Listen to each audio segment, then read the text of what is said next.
Are you seeing my screen? Yep. Perfect. All right. Good morning, everyone. Thank you for hopping on today to learn more about phase two of the Workday project. I'll go over the agenda really quick, but we'll start off with a brief welcome and introductions. And I'm going to spend a tiny amount of time on phase one, just for some really quick reminders since we haven't had one of these town halls in quite a while. So we'll do some brief reminders and then go into the phase two overview so we can talk a little bit about what we can expect this spring. And then we'll talk about training and get into our questions. So as we've done in the past, if you could please post your questions in the chat and we'll save them till the Q&A portion, and then we'll answer them in the order that they were received over there. Thank you. All right, so quick phase one reminders. The Workday Watch, that continues to be the primary way to stay informed about phase one and two. So any updates we have about phase one, we're still putting there in the watch. And then what you need to know leading into the spring for phase two will be there as well. The first watch of the year went out yesterday, so that had a lot of information in it. That may be where you got the link for the town hall. So thank you for continuing to read that. The launch website, that's our hub for our training and other resources. So that's launch.workday.wm.edu. So you can still go there to find all of your micro-learning videos, your job aids, training recordings. Those are all there on the launch website, as well as a link to the issue log. So the project team does maintain the issue log. We review it weekly. And so we've put issues that we're aware of, as well as updates and what actions we're taking to address them in that issue log. If you know of an issue that maybe isn't on there and you feel like it needs to be brought to our attention, please submit a ticket so that we can take a look at that. In the Workday Watch yesterday and in the digest this morning, there was a link to our final survey. So as you know, we've done surveys throughout the project to get community feedback. And so if you could please fill out that final survey, that will help us to continue to improve. The support portal is that's help.workday.wm.edu. That continues to be the place to go with your Workday questions. So please submit tickets there. And we also want to do a plug for some upcoming roundtables that we will post in the digest soon. We're going to have one on student employment and one on grants. So keep an eye on the digest. Once we have a date and time, we'll put that in there.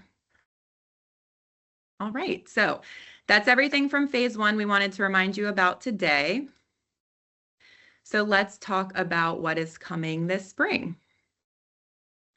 So this slide talks a little bit about the project scope. So on the HCM or HR side of things, we have talent and performance. So talent and performance will support employee development by managing goals, performance reviews, feedback, and career planning. Learning, that is going to allow us to deliver, manage, and track employee training in one place. Advanced compensation will be used to design, manage, and administer complex compensation programs. So it supports things like salary increases and bonuses. And adaptive planning is going to be primarily used by our budget office to plan, budget, forecast, and analyze business performance. So we'll talk a little more about the timeline in a moment, but I want to emphasize the difference between phase one and phase two. Phase one had a much larger impact on the community as a whole. It had one go live date, as we all know. It was one big bang on July 1. Phase two is going to happen in stages. So some of it will go live this spring and will have a much smaller impact on the community, especially for our general users. So here's a little bit more about what to expect with each module and a little more about the timeline as well. So I mentioned things would go live in stages. So we're looking at spring 2026 for learning and advanced compensation, and 2027 for adaptive planning and talent and performance. And it's important to note here that while majority of campus is going to benefit from these modules, many of our general users will not use them or need training on them. So not many people outside of the budget office will use adaptive planning, and UHR will be our primary users for advanced compensation.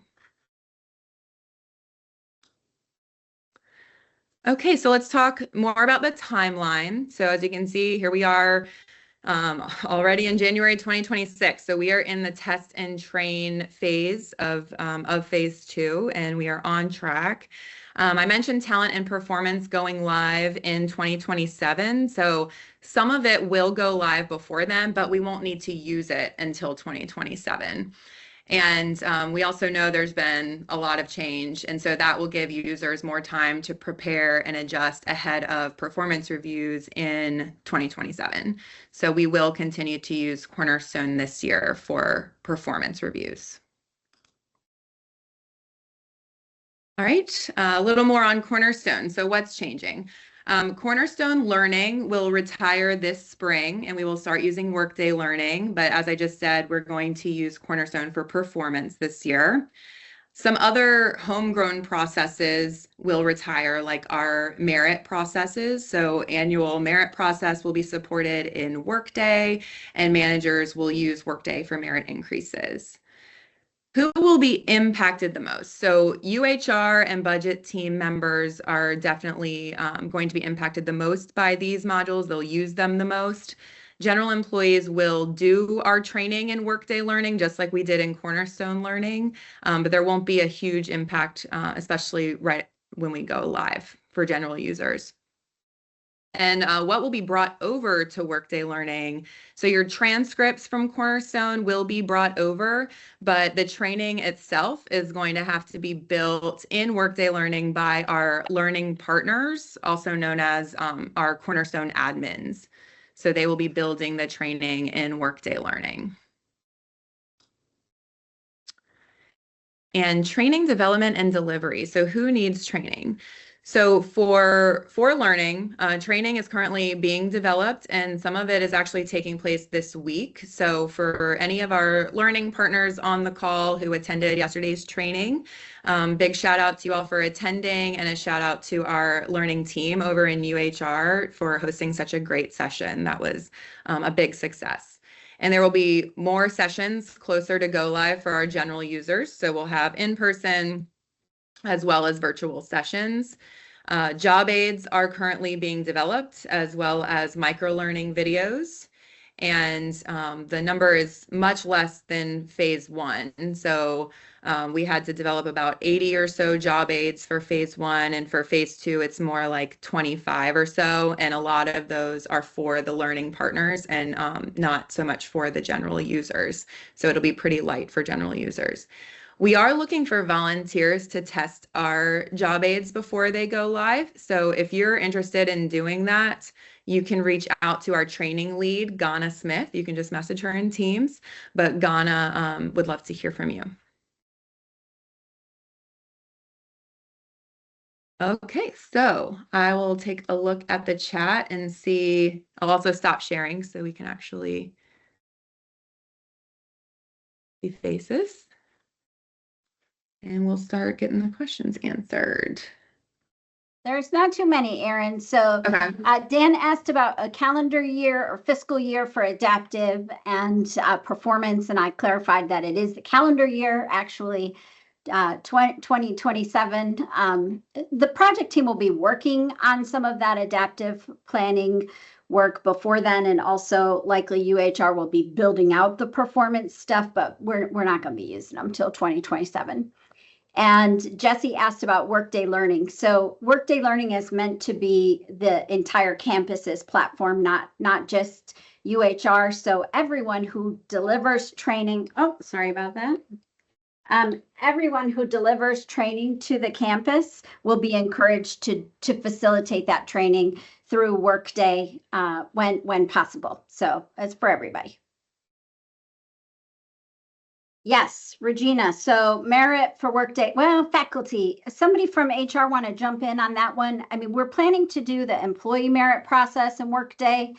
That's what the advanced compensation is meant to handle. I think faculty too, but I haven't heard that explicitly, so I don't want to give bad information. Does anybody from UHR know the faculty side if we're doing Yes. faculty merit? Yes, so Joey it'll says include yes. all employees, including our less than 12-month faculty. So many of those are 9-month faculty.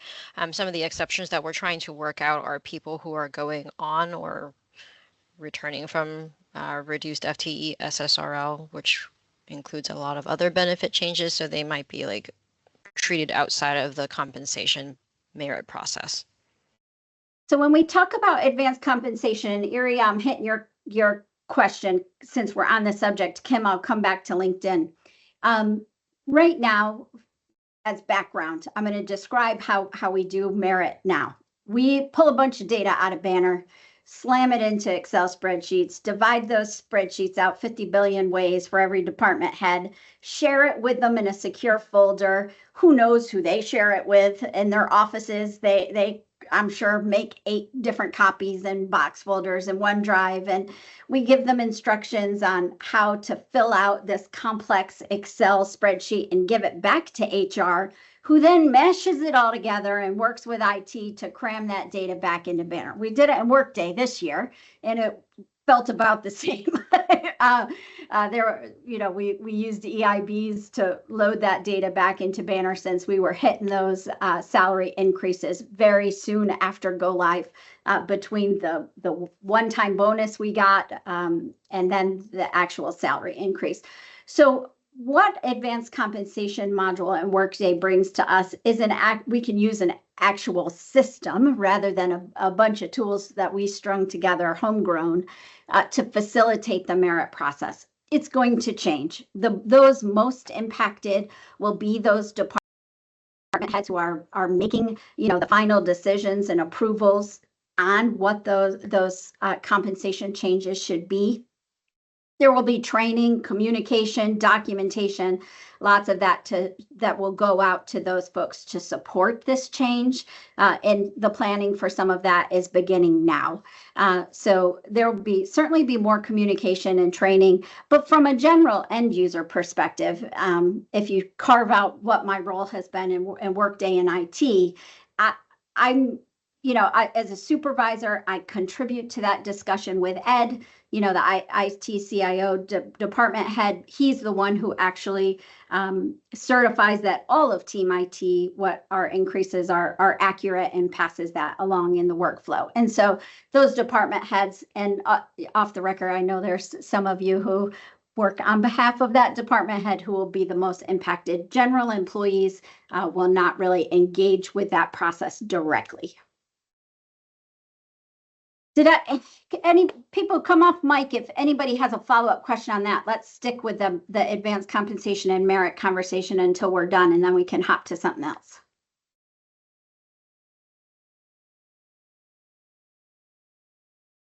All right, LinkedIn. Yes, we're integrating LinkedIn Learning, just like LinkedIn was linked. There's a lot of linking happening to Cornerstone. So that was Kim's question. I said I would go back to. Dan, we're not even sure who's using adaptive yet. So, and what adaptive planning is meant to be is for that core budget office. You have to build data models in order to use the tool. Spencer, Mike, Sean Galloway, the rest of the budget team, they're planning for that right now. Initial go live will likely be in that central office while we develop some expertise and figure out how we want to leverage that, if we want to leverage that to our other budget managers across campus. And so there's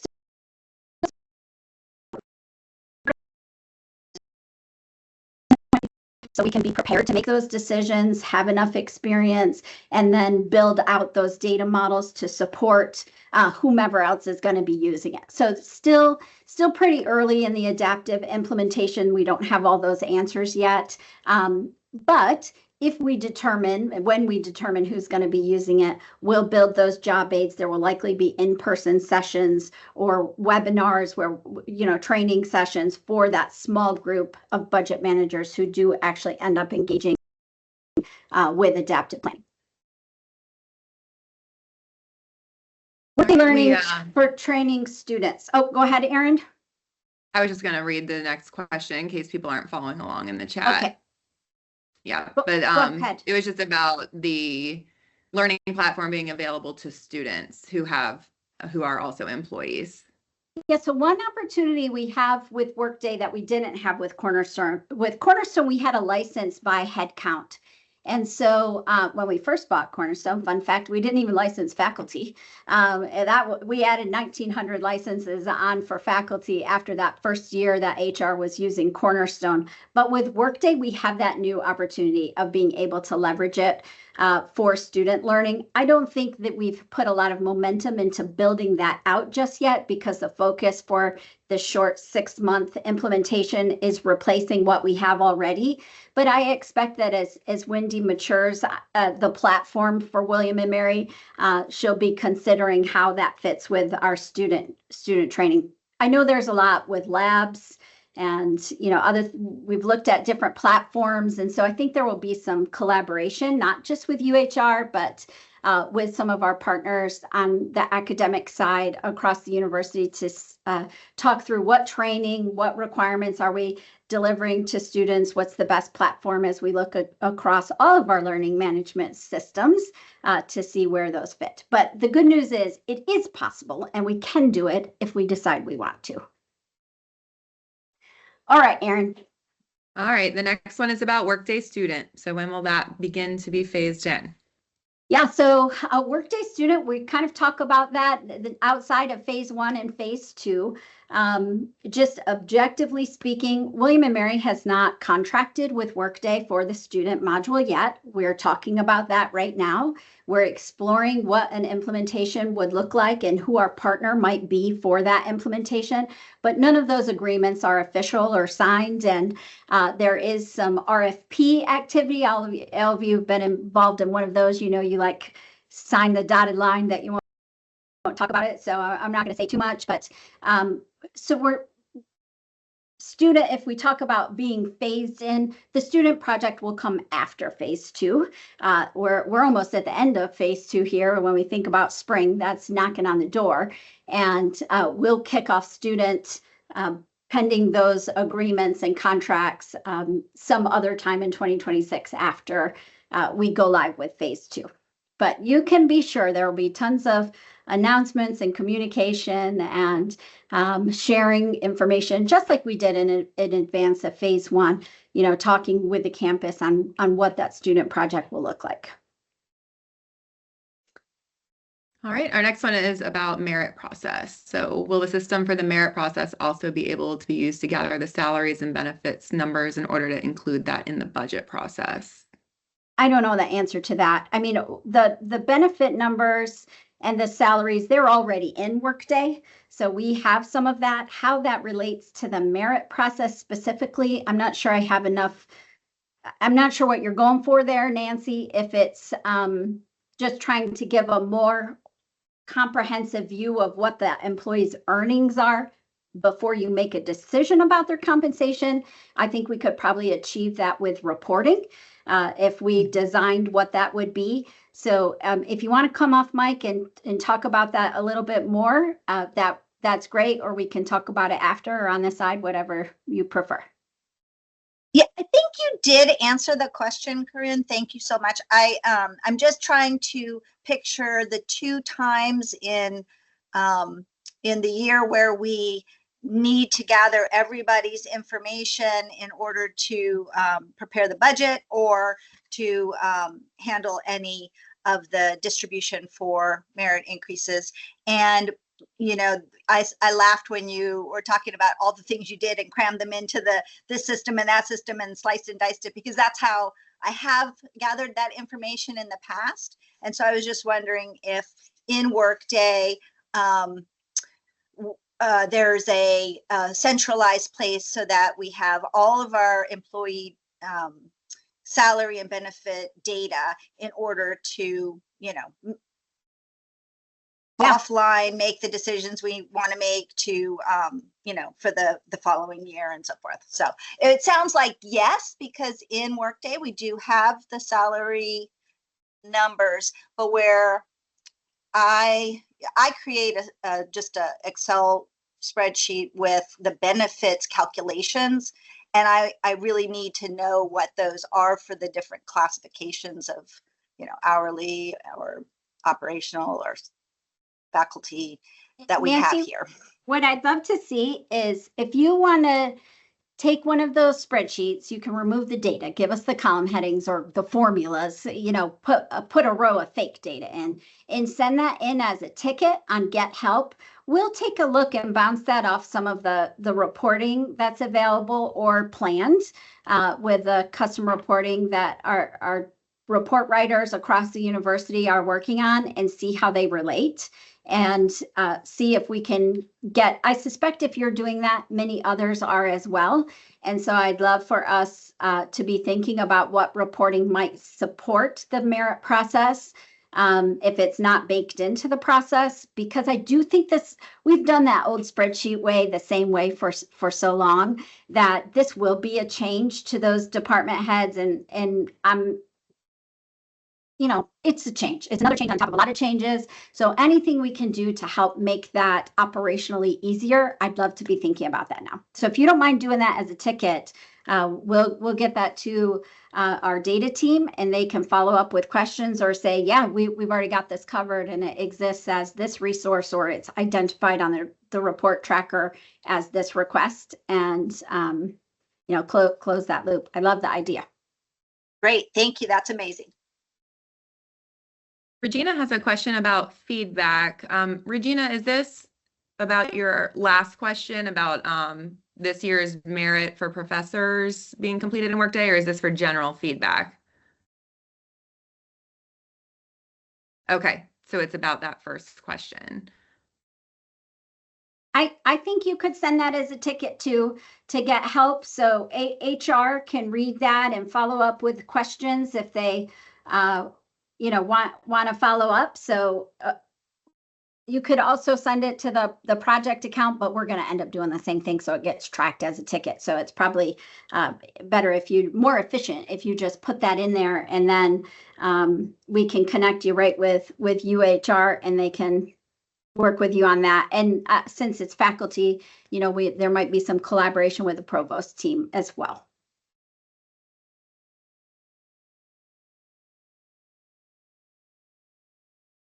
All right, let's see. So that was Regina. Regina has another question regarding merit.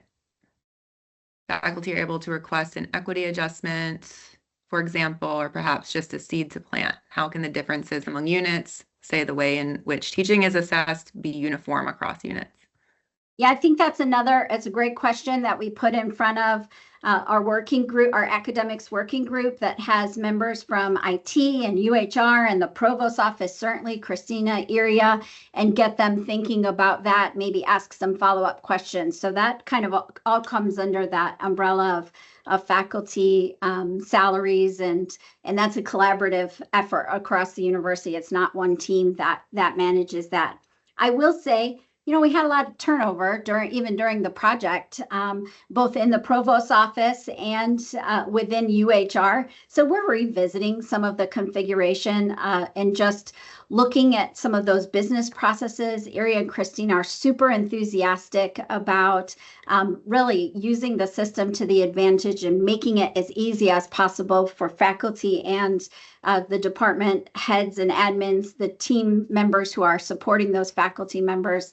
And so I do think we're going to see some improvements in those business processes and reporting over the next year. It really will be a window for optimizing the system. We've got it in and we've got it running. We know it's not at its greatest potential.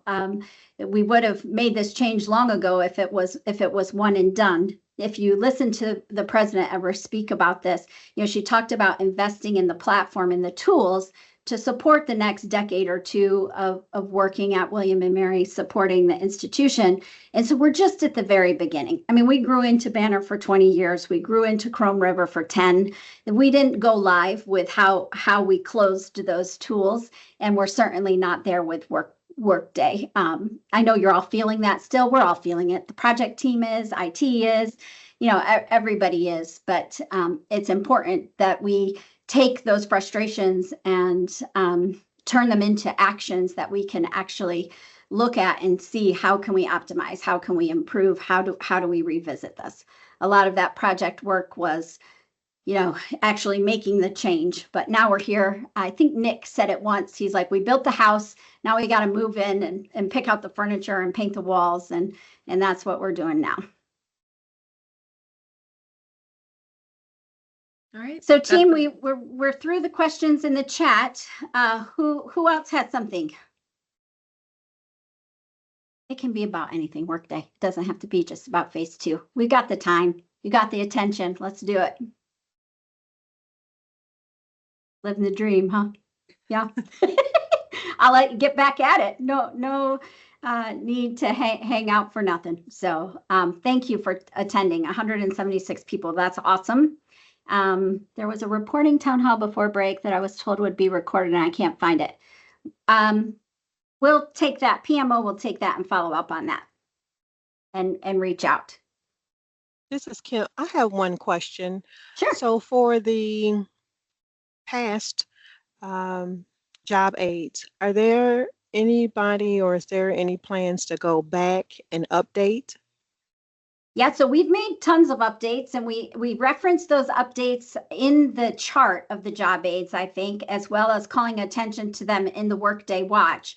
That's a partnership between some team members in IT as well as the business owners in HR and finance and budget. So if I think we can emphasize those in the next Workday Watch, how to find which ones have been updated.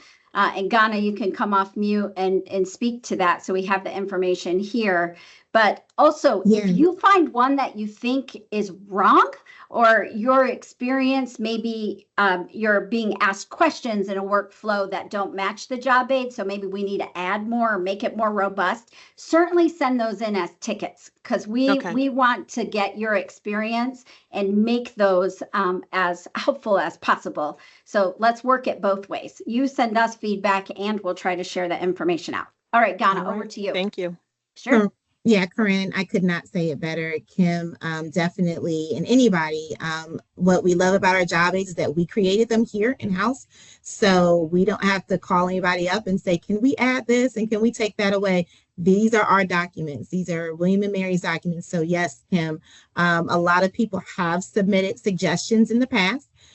So what you will see on some of the job aids, updated versions and some version dates on them as well. And yes, Corinne, we've been putting it out there in the watch and so forth about when there is an update. So if you see anything, please submit a ticket to let us know so we can get with the business partners and get those updates done. Thank you. Thank Kim. you. You're welcome. And hey, you guys, so when we go to launch.wm.edu, we have a table and it's like the link to the title and then the description. Could we add a column that's last updated and just start tracking the date there? And that might help people with a visual indicator on our actual job aid page. You don't have to commit to that. Maybe see what that would be like to add. Because that way, if some are November and you last checked in September, it might be like, oh, I haven't seen that one yet. All right. We had a question from Dan about custom reporting and turnaround on requests.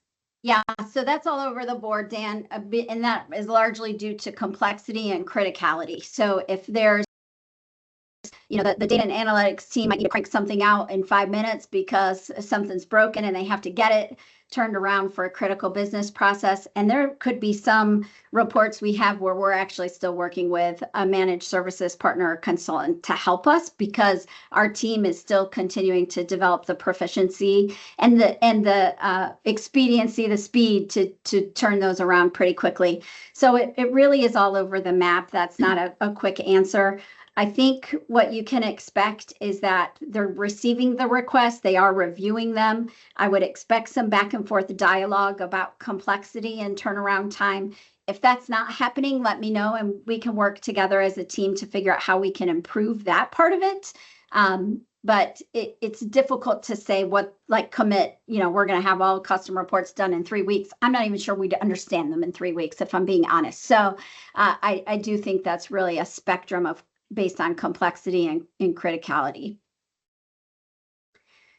Is there a list of reports and when to use what? So we have a list of reports, I think, on our reporting tracker that's out there, but I'm not sure we match them to business functions, but that kind of inspires an idea. If we have job aids by business function, it might be cool to say, like, hey, and this is the business process, and these are helpful reports that relate to that business process. Let's take that back as change management and see what we can do there, Barb. I think that's a great idea. Inspires lots of thoughts from my end. Thanks. That would be great, because we kind of started our own list of, these are the finance reports we use. This is what it's for. If you want to look up a 1Y balance, you have to use a trial balance. If you want to look up, and here's the payroll reports we use. It's hard to know and remember that, along with all the 5,000 other things you have to remember, when it's like, oh, quick, You got to hurry up and run a report. Like, which one do you use? Because there's so many. So it would be great if you want to share with me what you did, I'd love to see it. But maybe we can turn that into build on that and turn it into a resource that's on the launch page for everybody. Okay. Yeah, I mean, it's not, all inclusive. I don't care if it's ugly. It's just our cheat sheet. It's just our cheat sheet. But I get it. That's fine. Okay. All right, Eliza. Based on support ticket numbering system. I don't know what I don't think we started with 1, did we? Maybe we did. We started low, but every time you click on a ticket, even if you click create new ticket, but then hit cancel, it still increments the unique ticket ID. So, and any action in the system generates a unique ticket identifier. So we don't have 200,000 tickets. We don't have 200, but we have 200,000 clicks. That's what I'm hearing. Yes. Probably half of them are mine. So. Yeah. To learn more about tickets, how tickets are logged and handled, I'll take that back to see if we can have a primer or something. I think that's for everybody's reminder, we introduced, because putting in Workday wasn't enough change, we introduced a new ticketing system to support that as well. And so we, previously IT and UHR actually had used the Sharewell platform, and the Workday ticketing environment replaced is that. IT's moving into the new platform for our IT tickets as well. That's currently an open project. So where I was going with that is I'll get with that project team. Andrew can take that on our behalf and say, what is there a one-pager we can put together on ticket workflow, like what a user can expect? How does it work? You put in a ticket, who's looking at it when, how does it get routed? Like, I think we could almost make a workflow document and share that out just to bring some insight and to go with that tool. Thanks, Andrew, for doing that. Okay, Erin, what do we got next? Dawn suggested adding page numbers and file names in a header or footer to the job aids. Okay. So Dawn will take that feedback as well. Thank you. Let's see. Alex asked if we can get more insight into the adaptive feature. They were hoping we could use this to manage spending and budgets for grants and awards, possibly provide forecasting for PIs. Yeah, so Alex, we're not ready to share that yet. I mean, part of the reason we're pushing that out to a 2027 go live is really the budget team. As you know, from the budget to actuals reporting and all that, all of their focus has been still on phase 1 work.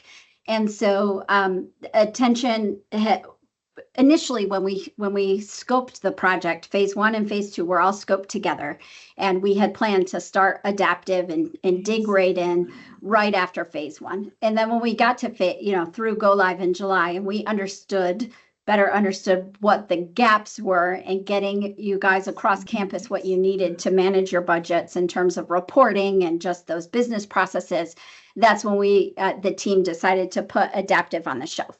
And so we're not really in a position yet to speak with confidence and what that's going to look like and how it's going to work and how we're going to use it, because we haven't really dug into it yet. And so I expect that we'll do some town halls around that, maybe later in the calendar year after the team has picked back up that project and implementation. It's just really dormant for right now for all practical purposes. And so we're just not ready to speak there to that yet. All right. Emily asked about Click and asked if this reporting tool will be coming back. So let's talk about Click. So I don't know yet. I mean, it's back in some ways. We delivered the budget to actuals report in Click. Transparency is one of our tenets. So what comes with transparency, right? If I'm being honest with you guys, is you get to see when I'm still thinking about something or still trying to figure it out. So initially we said we're retiring Click. No HR and finance reporting will be delivered in Click related to Workday. It will hang on for as long as we have Banner Student. Again, we're after go live. The reporting is very deficient compared to what the excellence in reporting we were delivering previously.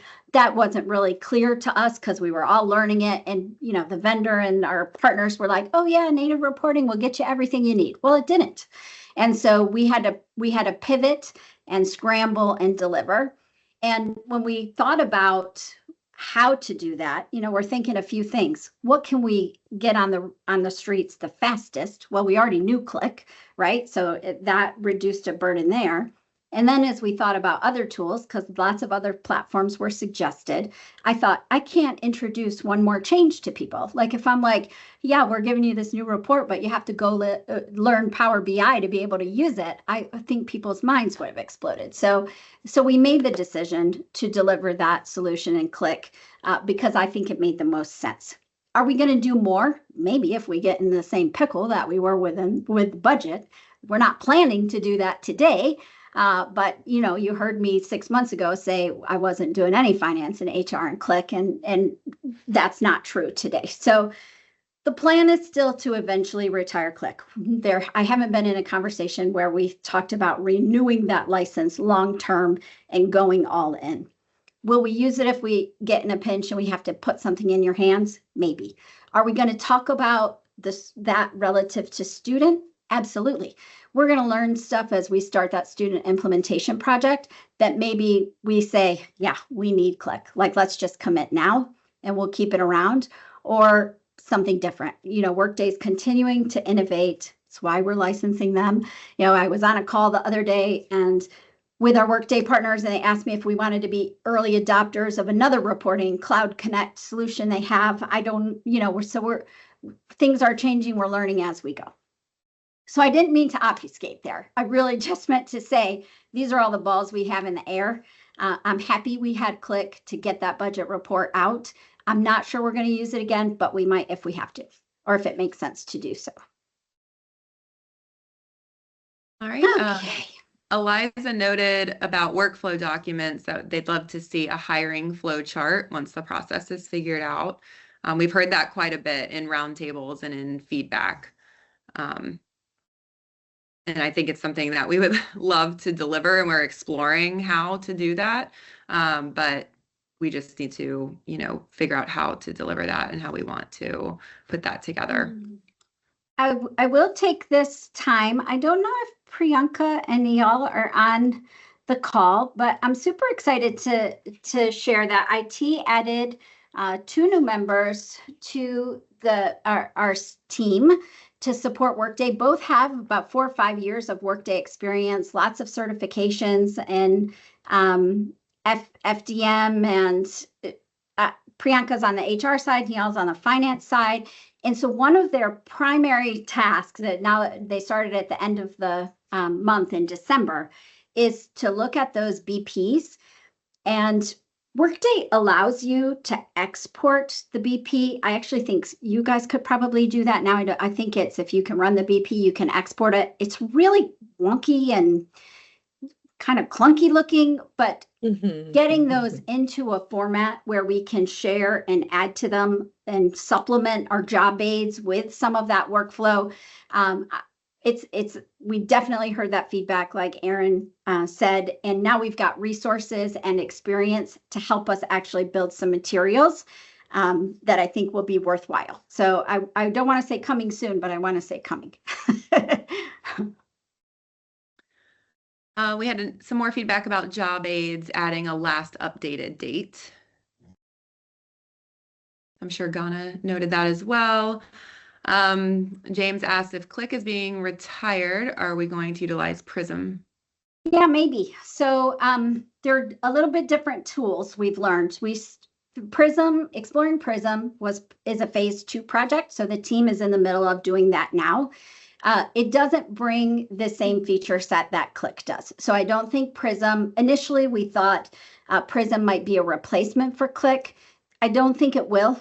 In the same, I think we're going to have to look at what can we do within Workday natively, like our custom reports that we push out through Workday versus what we might need another tool for. Prism is great for managing the data side of it, but it's not so great for that actual reporting interface. It's not that. So I think we would, if it's not Click, we're probably going to have to look at something else, whether that's Power BI, which is part of our Microsoft ecosystem.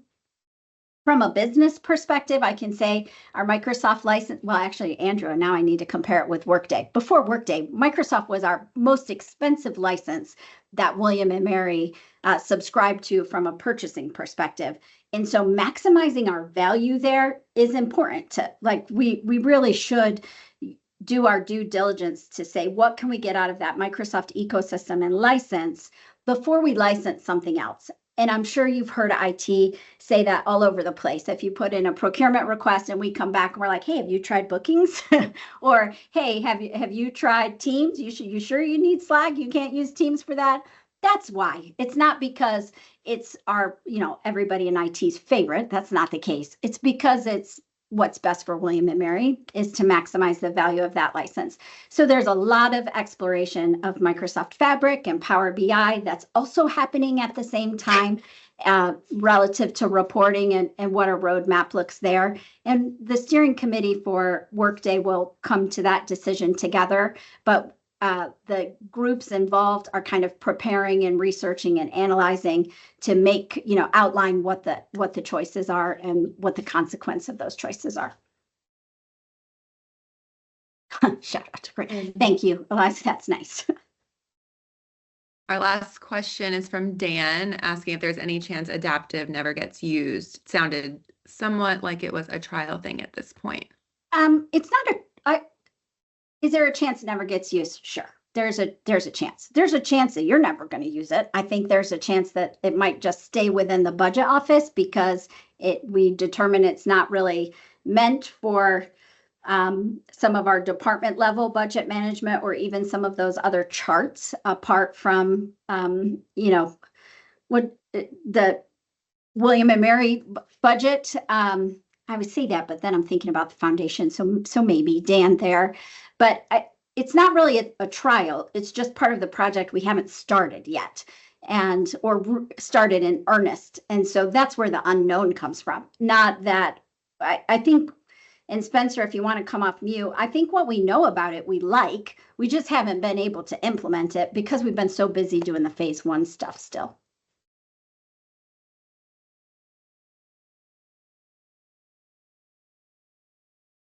All right, that is all the questions in the chat. Does anyone else want to add anything? Come off mute. Look at how we broke that ice and we kept going for another 20 minutes, you guys. Come on. We got 15 to go. Pay attention to the digest over the next few weeks where we announce the student employment and grants roundtables. We got to do some pre-gaming so that we're ready for those, but they're important. And they're necessary. I mean, we hear feedback about that student hiring experience. We need to understand that so we can make it better.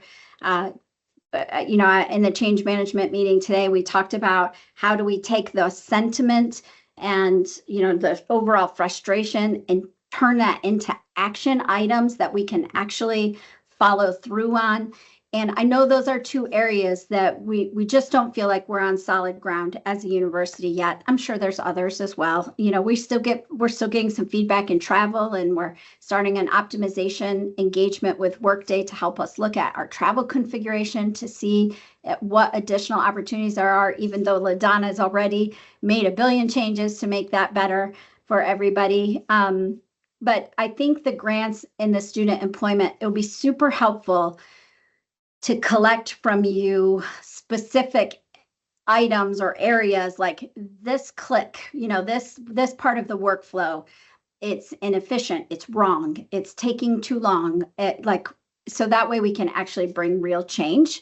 And so I'm hoping those are very well attended, and people are prepared to share, you know, where the frustrations are, so that way we can make some real change there.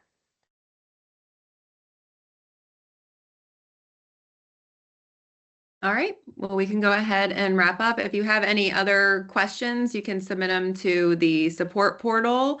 And one more plug to just read the Workday Watch and fill out the final survey that was in there yesterday. And I hope you all have a great week. Thank you for being here today. Thank you. Happy New Year, everybody.